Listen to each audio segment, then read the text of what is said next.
আপনি যদি social media ব্যবহার করে থাকেন বা মিমস দেখে থাকেন তাহলে আমি নিশ্চিত আপনি এই ক্যারেক্টারটাকে একবার হলেও দেখেছেন। আর বর্তমানে এই সিগমা মেল ট্রেন্ডিং এর একজন পরিচিত মুখ হচ্ছে প্যাট্রিক বেটম্যান। এই ক্যারেক্টারটা হলো আসলে 2000 সালে আসা আমেরিকান সাইকো মুভির মেইন ক্যারেক্টার। একটা সাদাসিধে সাধারণ ছেলে যার লাইফটা খুবই সাজানো গোছানো, সেই কিনা রাতে রাতারে খুন করে চলেছে শত শত মানুষকে, এমনকি তার হাত থেকে রেহাই পায় না তার বন্ধু কিংবা অফিসের কালিগও।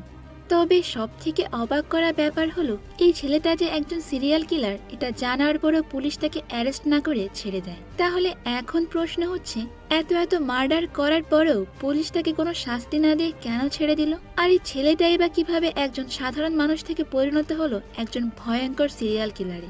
এই সব কিছুই জানবো আমরা আজকের এই গল্পে। তো চলুন বন্ধুরা, বেশি পক পক না করে আপনাদের সঙ্গে নিয়েই ঘুরে আসি আমেরিকান সাইকো মুভির গল্প থেকে। এই যে ছেলেটাকে দেখতে পাচ্ছেন তার নাম প্যাট্রিক বেটম্যান, আর সে একজন 27 বছরের যুবক। তো প্যাট্রিক বেটম্যান ওয়াল স্ট্রিটে কাজ করে, তবে সে নিজের প্রতি আবার খুবই অবসেসড। প্রতিদিন নিয়ম করে শরীরের যত্ন নেওয়া, গোসল করা, এমনকি গোসলের পরে বিভিন্ন রকম শ্যাম্পু, সাবান, ফেস মাস্ক এবং ব্যায়াম করে নিজেকে ফিট রাখা, এই সব কিছুই যেন প্যাট্রিকের জীবনের একটা অপরিহার্য অংশ। মানে এক কথায় প্যাট্রিক বেটম্যানের লাইফটা আসলে খুবই গোছালো। তবে তার কিন্তু একটা বাজে স্বভাবও আছে। সে আবার তার বন্ধুদের কাছে শো অফ করতে বেশ পছন্দ করে, এমনকি মাঝে মধ্যে সে তো নিজের স্বার্থের বাইরে গিয়ে শো অফ করে ফেলে। আসলে সত্যি কথা হচ্ছে, যাদের টেন্ডেন্সি থেকে শো অফ করা তাদের মাথায় আসলে থাকেই না যে তাদের ক্ষমতা কতটুকু। তারা ভাবে যে শো অফ করতে পারলে হয়তোবা মানুষ তাকে বড় মনে করবে, অথচ তার পিছনে যে তাকে নিয়ে কত প্রকার গালমন্দ হয় সেটা যদি তা একবার জানতো। যাই হোক, তো সেই দিন রাতে প্যাট্রিক আবার তার বাসায় এক প্রস্টিটিউটকে নিয়ে আসে, আর পরের দিন সকালেই রক্তমাখা চাদর নিয়ে লন্ড্রিতে যায় সেটা ধোয়ার জন্য। আর এর পরের দিনে সে তার ফিয়ন্সে প্রোটনিকে নিয়ে বারকরিয়া নামের একটা রেস্টুরেন্টে যায়। কিন্তু সে তার বন্ধুদের কাছে এসে গল্প দিয়ে বলে যে সে নাকি প্রোটনিকে নিয়ে শহরের সব থেকে বড় এবং দামি রেস্টুরেন্ট ডরসিয়াতে গিয়েছিল। কিন্তু সত্যি কথা হলো, ডরসিয়াতে যাওয়ার মতো মুরত প্যাট্রিকের নেই। তো পরের দিন প্যাট্রিক অফিসে গেলে তার কালিগ এবং বন্ধু পল এসে বলে যে এই ফ্রাইডে ডরসিয়াতে আমার রিজার্ভেশন আছে। তো ওই দিন লাঞ্চে প্যাট্রিক তার নতুন তৈরি ভিজিটিং কার্ডটা তার সব বন্ধুদেরকেই দেখায়। আসলে প্যাট্রিক ভেবেছিল হয়তো একমাত্র তার ভিজিটিং কার্ডটাই সব থেকে বেশি সুন্দর হয়েছে। কিন্তু যখন পল তার ভিজিটিং কার্ডটা দেখায় তখন পলের ভিজিটিং কার্ড দেখে প্যাট্রিকের মনে তো ভীষণ হিংসা হতে শুরু করে। পলের কার্ড কিভাবে তার কার্ডের থেকে ভালো হলো এটা সে কোনোভাবেই মেনে নিতে পারে না, আর তাই তো সে প্রচন্ড রাগে ফেটে পড়ে। আর এই ব্যাপারটা আবার প্যাট্রিকের বেশ ইগোতেও লেগে যায়। তো ওই দিন তো সে প্রচন্ড রেগে মেগে অফিস থেকে বাড়ি ফিরতে থাকে। আর ওই সময় আবার রাস্তায় একজন হোমলেস ব্যক্তিকে দেখে প্যাট্রিক তাকে সাহায্য করার জন্য এগিয়ে যায়। কিন্তু অদ্ভুতভাবে সেই লোকটাকে সাহায্য না করে তার ব্যাগ থেকে একটা ছুরি বের করে ওই লোকটাকে ছুরি দিয়ে খুব বাজেভাবে মেরে সেখান থেকে পালিয়ে যায়। আর এর কিছুদিন পরে ক্রিসমাস এলে প্যাট্রিক একটা পার্টিতে পলকে ডিনারের জন্য ইনভাইট করে। সেখানে গিয়ে পল মদ খেয়ে তো পুরো মাতাল হয়ে যায়, আর প্যাট্রিক তারপর পলকে তার বাসায় নিয়ে যায়। পল তার বাসায় যাওয়ার পর প্যাট্রিক বিভিন্ন ধরনের গান এবং তার গায়কদেরকে নিয়ে কথা বলতে বলতে একটা সময় ভিতরের রুমে গিয়ে রেইনকোট পরে আসে, আর সঙ্গে করে আবার একটা কুড়ালও নিয়ে আসে। এরপর সে পলের সঙ্গে কথা বলতে বলতে পলের পেছনে এসে ওই কুড়ালটা দিয়ে এলোপাথারি আঘাত করতে শুরু করে। প্যাট্রিক তাকে কুড়াল দিয়ে আঘাত করার সময় বলতে থাকে যে এবার যা, যত পারিস ডরসিয়াতে। আসলে ওই যে সেই দিন পলের ভিজিটিং কার্ড প্যাট্রিকের থেকে ভালো হয়েছিল, আর তার উপর আবার পল ওই অফিসের মেইন অ্যাকাউন্টেন্টের দায়িত্ব পেয়ে গিয়েছে, তাই সে প্রায় সময় ডরসিয়াতে যেতে পারে, যেটা কিনা আবার প্যাট্রিক পারত না। আর এই সব রাগের কারণে প্যাট্রিক পলকে এত জঘন্যভাবেই কুপিয়ে মেরে ফেলে। তো পলকে মেরে ফেলার পর সে পলের ডেড বডিটা একটা ব্যাগে ভরে সেটাকে অনেক দূরে ফেলে দিয়ে আসে, আর তারপর সে পলের পকেটে পাওয়া চাবি দিয়ে তার বাসায় প্রবেশ করে। প্যাট্রিক পলের একটা সুটকেসে তার বেশ কিছু জামা কাপড় ভরে নেয় এবং যাওয়ার সময় অবিকল পলের মতো কণ্ঠ করে একটা ভয়েস রেকর্ড করে বলে, আমি কিছুদিনের জন্য লন্ডনে ঘুরতে যাচ্ছি। প্যাট্রিক আসলে এই সব কিছু তার প্ল্যান মোতাবেক করছিল, যাতে করে পলের হঠাৎ করে এমনভাবে গায়েব হয়ে যাওয়াটা কেউ কোনো রকম সন্দেহ করতে না পারে। তো এর পরের দিনই সকালে প্যাট্রিক অফিসে গেলে ডিটেকটিভ কিম পলের হঠাৎ গায়েব হয়ে যাওয়া নিয়ে তাকে প্রশ্ন করতে আসে। পল তখন আবার সেটাকে বিভিন্নভাবে ধামাচাপা দেওয়ার চেষ্টা করে আর নিজেকে নির্দোষ প্রমাণ করার চেষ্টা করে যায়, যার ফলে ওই ডিটেকটিভ কিম তার উপর কোনো রকম সন্দেহই করে না।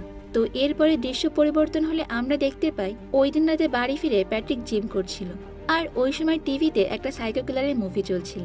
আসলে প্যাট্রিকের বাড়িতে সারাক্ষণই সাইকো কিলারদের মুভি, মারামারি, কাটাকাটি এই সব ভিডিওই চলতে থাকে। আর এইখান থেকে আমরা প্যাট্রিকের মানসিক অবস্থা বুঝতে পারি।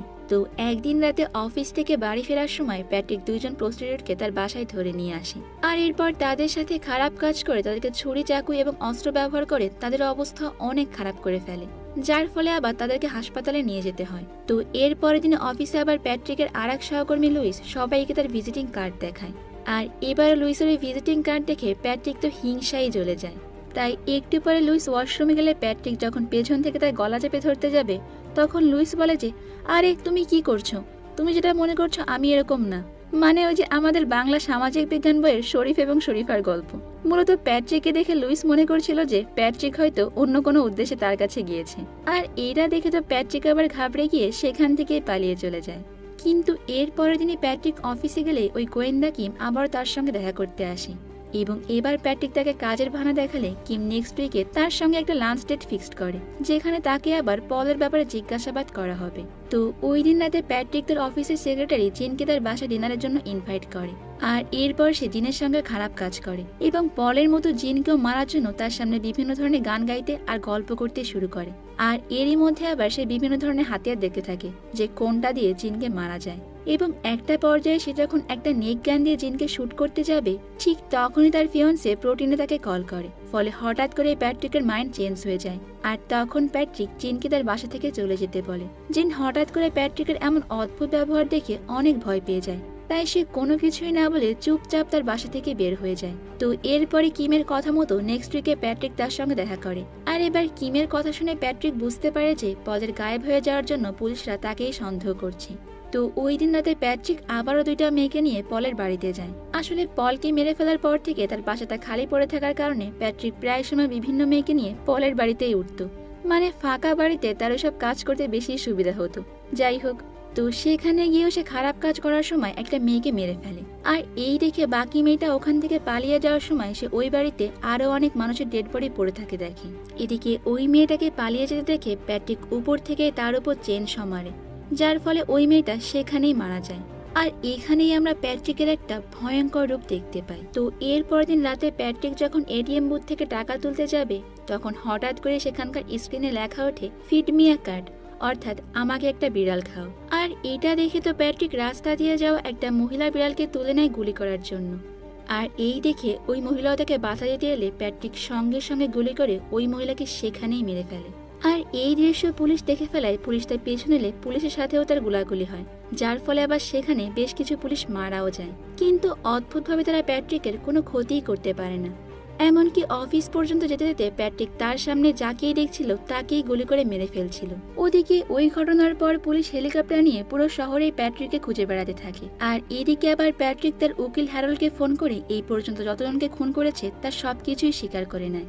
এই জন্য পরের দিন সকাল হতেই প্যাট্রিক পলের বাসায় চলে যায়, কারণ সেখানে সে যত মানুষকে মেরেছিল তাদের ডেড বডিটা রাখা ছিল। আর সেগুলোকে তো তাকে এখন সরিয়ে ফেলতে হবে। কিন্তু এখানে আসার পর সে বেশ হতভম্ব হয়ে যায়, কারণ পলের বাসা এখন আর আগের মতো নেই।